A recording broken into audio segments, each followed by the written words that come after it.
Okay, me again.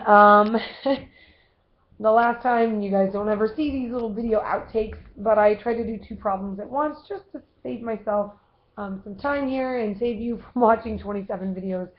But apparently, once I start really going over about 5 or 6 minutes, it just doesn't want to work. So I'm just going to do these one at a time. Now, 41 is going to be different than 39 and 40 because this guy gives us an initial amount here, and we are going to have to find a K after equilibrium has been reached.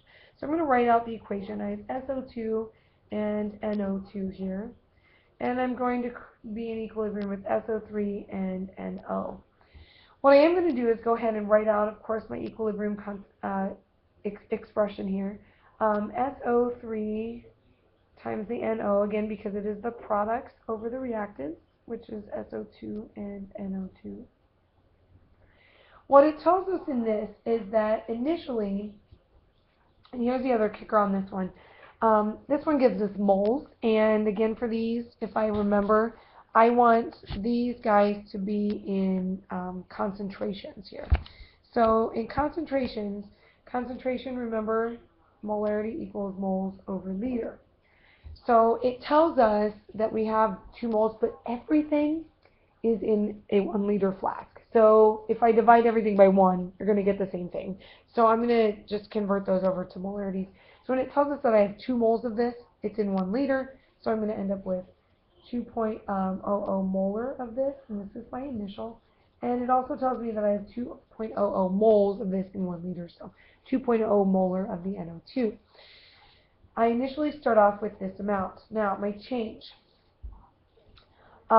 I'm not given my K, I'm calculating my K, so that means that they're going to have to give us the products, and they do. It tells us that the NO at equilibrium is 1.30.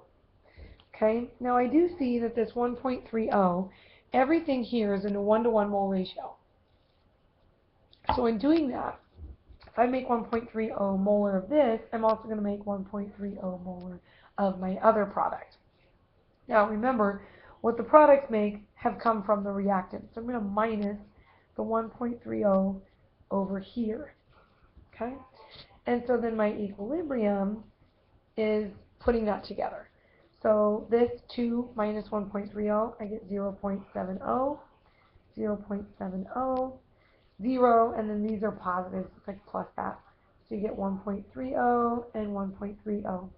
Now remember, K is unitless, so all of these units are going to end up canceling out anyway. So I'm not going to put them in, I'm just going to go ahead and put the numbers.